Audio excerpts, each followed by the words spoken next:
away we go. Good start from both of the front row men, given the amount of wheel spin they've got. And it's Andrew Graham that gets into the early lead. Alistair Barkley follows him already. They're putting a few good car lengths gap to themselves, and I think it's going to be the Lotus of Craig Houston that gets past Jimmy Crow into third position as they head down to those McIntyres. Yes, indeed it is. Then a bit of a squabble with the non-starter instead was Andrew Kimlin's TVR Dixon. He didn't make it to the grid unfortunately, but meanwhile we've got the two V8 engine cars out front and already building a gap as they head onto the back straight with a good opening few corners from Craig Houston. He's established himself in a relatively comfortable third place at this stage, although we've still got 12 laps to go. A little bit of a tail slide there for Alistair Barkley in that all-action MG, and just not quite got the same traction. That really, really well dialed in, and Andrew Graham driving it beautifully, qualified on pole by a good margin, as you said, Mark, and just got good traction as well out of, I mean, for the power and the lightness of the car, really good traction coming out of the hairpin there and pulling away from Alistair Barkley in second place right now. Yeah, that's a very, very strong opening lap from Andrew Graham. Now, Alistair Barkley, well, we've got a yellow flag at top one. Trying to see where there will be somebody off, but can't see what the issue is. But obviously something is down there. There's maybe a car pulled off on the right hand side of the road, but we can't see it. Yeah, the yellow flag's there anyway. But we're back to we've got have we got a safety car about to come out? Yes, we've got a safety car. So somebody's gone off slightly out of our sight. We think it's John Kinland in the 63 Mini, but we're not sure where he is.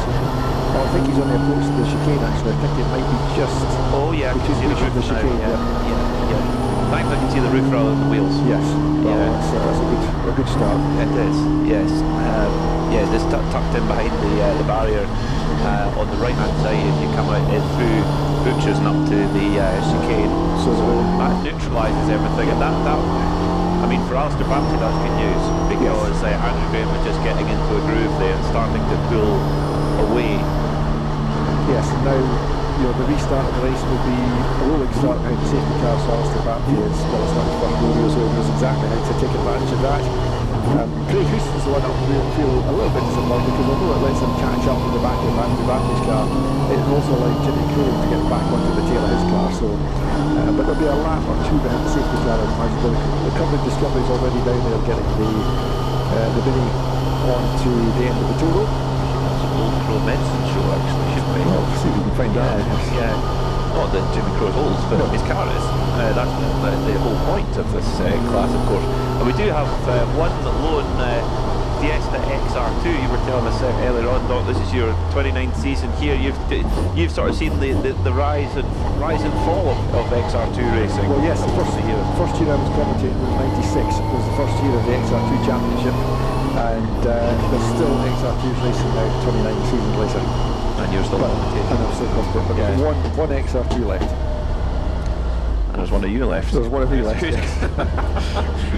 I think we might just have it. I think we might just have it, just about. Yes.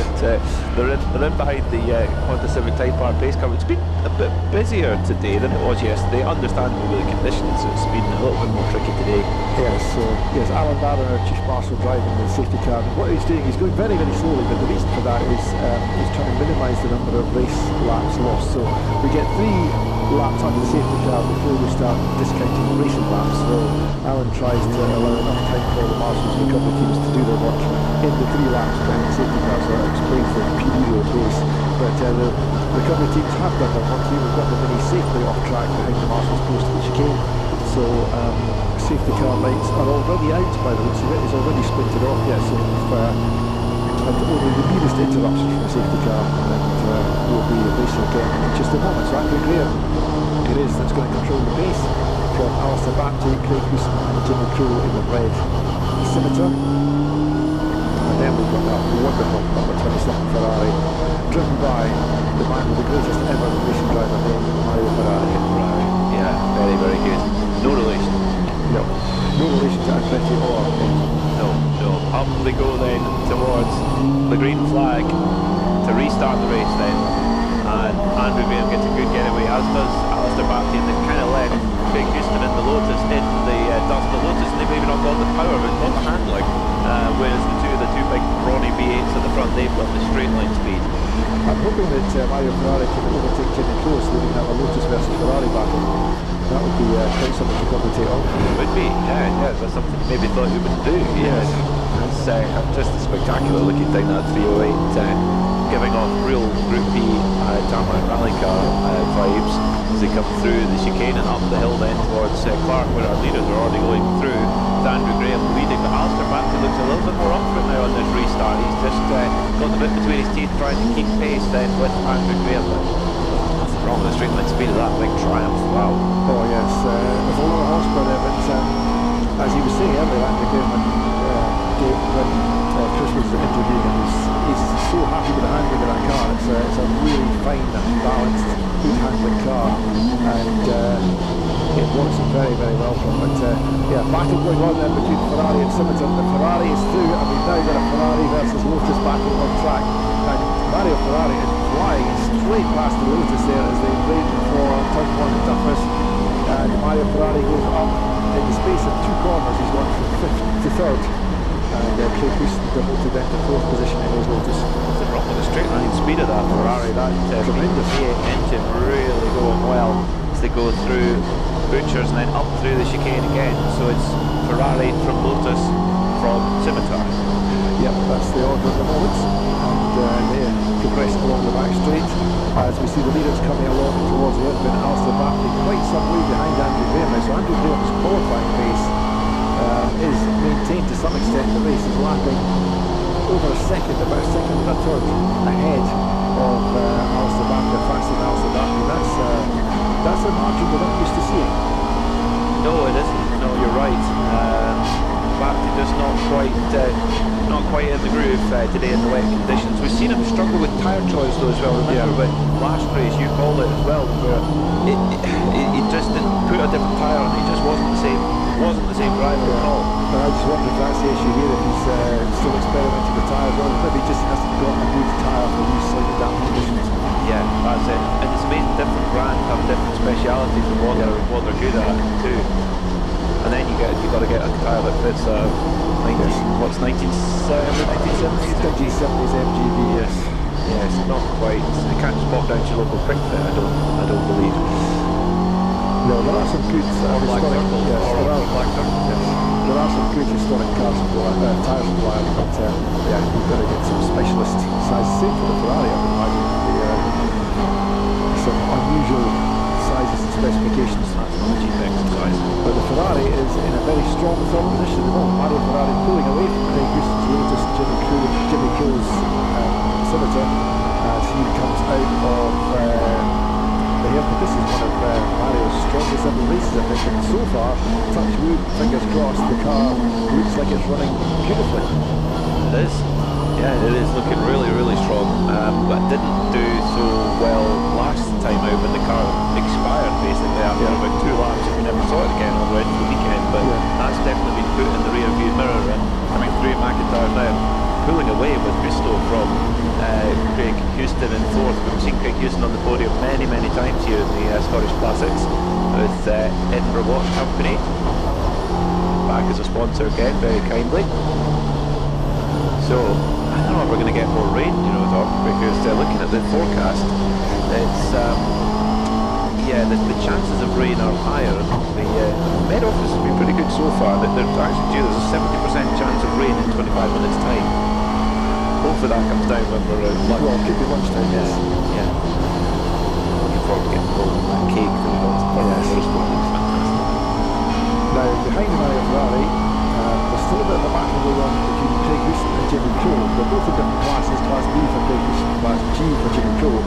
But they've not really separated from each other on track. The windscreen wipers are on, which would suggest there is a little bit of moisture in the air, unless it's just a spray from the tyres. But yeah, Jimmy Crowe beginning to try and explore a few options to try and get past Craig Houston. Great battle also going on between the number 11 Spearman Nova, not Spearman, what we were talking about earlier. Spearman Nova just going past on the straight, the 205 GTI of Stephen Sadler. They've been switching positions back and forth. It seems that the 205 GTI maybe got the edge in the corners, but the little Nova has gone really, really quick down the straight. Yeah, it's a great hot hatch battle. The hot hatches of the 80s down in that chicane. The Qs are way quicker on the runs in the chicane, but yeah, you're right, the Nova's got a little edge in straight line performance. I've had a Nova SR, she loved it, I absolutely loved it, yeah.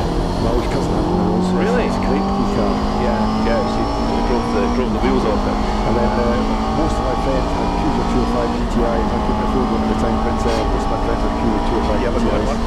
Oh, I didn't drive one. I got a short one, but there were some epic road trips, especially when the 1.9 arrived. I'd love to have a go in one. The values are going up a lot since the 205 GTI. Yes, there's not a lot of good unmodified ones left now, and that's the key, is getting the unmodified ones. Yeah, and there's a premium for that. They're being chased by Nicky Dixon in one of the oldest cars in the field. It must be the Lotus Ford Cortina, car number 69, sitting in 8th overall. Good run so far. But at the front of the field, Andrew Graham is just pulling away. He's just set another best lap of the race of 101.931. That's quick in wet conditions. Alistair Batty is in a fairly comfortable second position, it must be said right now. Then Mario Ferrari in third coming through. Yep. And still hanging on in fourth is Craig Houston in the Lotus. Jimmy Crowe is always there or thereabouts. They've been split a little bit as they come through the traffic, but Jimmy Crowe back in the line of stern position behind Craig Houston's Lotus. Craig doing a great job with the preparation driving that Lotus. I think it was about 2 seasons ago he did a great leap forward with that car. It always kind of rumbled around in the back, and then he did a massive winter rebuild and brought it, the whole thing up another level. His driving came up another level with it, and he's done a fantastic job with it ever since. Here he is now sitting fourth overall and leading his class. It's very close between Jimmy Crowe and Craig Houston here. It seems that the Lotus of Craig Houston got maybe a tiny edge on the straight, and then the Scimitar of Jimmy Crowe's maybe got a tiny edge on the brakes and through the corners. It's really, really tight. Yeah, they're both very similar cars in terms of specification actually. Both fiberglass body cars, similar construction and similar lightweight. The Lotus looks a bit more modern, more aerodynamic, but that won't make a massive difference between the two. The Lotus looks, did you just say the Lotus looks aerodynamic? More modern than aerodynamic, but the classic sort of early 70s wedge shape that Colin Chapman seemed to like. So. Everything's relative, isn't it? Yes. I can't say it's the prettiest Lotus ever made. It's, yeah, the Lotus Elite of the day, that Excel, the series of 3 cars, the Spree, the Excel, or Eclat as it's usually called, and the Elite. And the Elite was like an estate version of that, and that was a hideous library car. Lotus enthusiasts will probably disagree with me, but I thought it was going to be for a little bit. But that was like the coupe version, that was a nicer looking car, I thought. That's one for me. Yeah. Well, beautiful. Yes. Well, in terms of Lotus, yes, the original Roland was fantastic. But that Excel never quite took off in the market because it was up against the Porsche line before. That was a direct competitor, price-wise, performance-wise.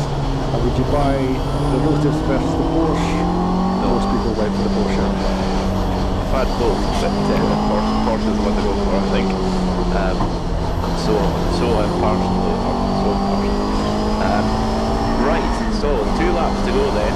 Mario Ferrari goes to start another one in his Ferrari, which has run like a singer-sewing machine so far in this race. You mean you stitched it up then? I've stitched him up, sorry. Now where is our race leader coming over?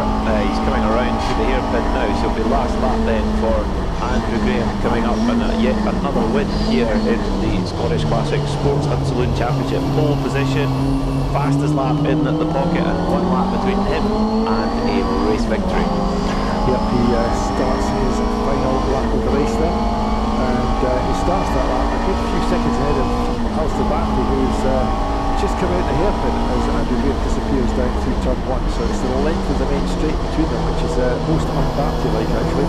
But Alistair Batty comes through now 16.8 seconds down on the leader, and then we've got to wait another few seconds for Mario Ferrari to arrive. But Andrew Graham, Alistair Batty both in Class E cars, Mario Ferrari in a Class D. So Mario's going to win his class if he can blast the last lap. And that'll be a great result for Mario, one of his strongest ever race performances.